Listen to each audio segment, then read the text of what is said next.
How much water is ideal to water a lemon sapling? The 4 topics in this project are life, botany, trees, and water. I have to label each plant, pot, fill each pot 3/4 full with soil, then plant each seed in the center of each pot and inch down the soil. Then I have to measure the water for the 5 pots. Pot 1 receives the least and pot 5 receives the most water. I have to see which tree sprouts first and see how long it takes each seed to sprout. I also have to record all data in a notebook. Day 1 showed no results for any pot, but for days 2 and 3, pot 1 is tallest and pot 2 is the second tallest. Pot 5 had no growth on both days.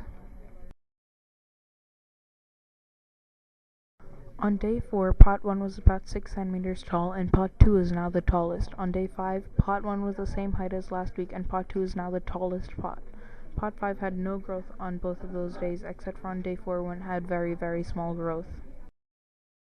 This graph shows that in the beginning, pot 1 was the best, except later, pot 2 outshone it.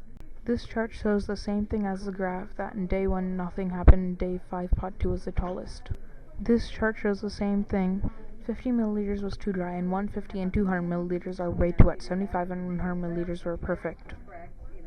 If we can discover how much water is ideal to water plants, then it'll be easier to water plants and we won't waste water. This is a picture of pot 1 and 2. You can see that pot 1 is still very dry. This is the picture of pot 3, which was one of the best pots.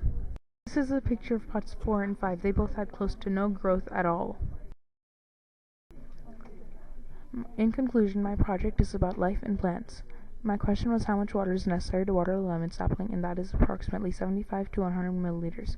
My hypothesis was that if more water is added to a sapling, it will grow taller, which was incorrect. When more water was added, the saplings were shorter. There were 5 pots, each with a different amount of water.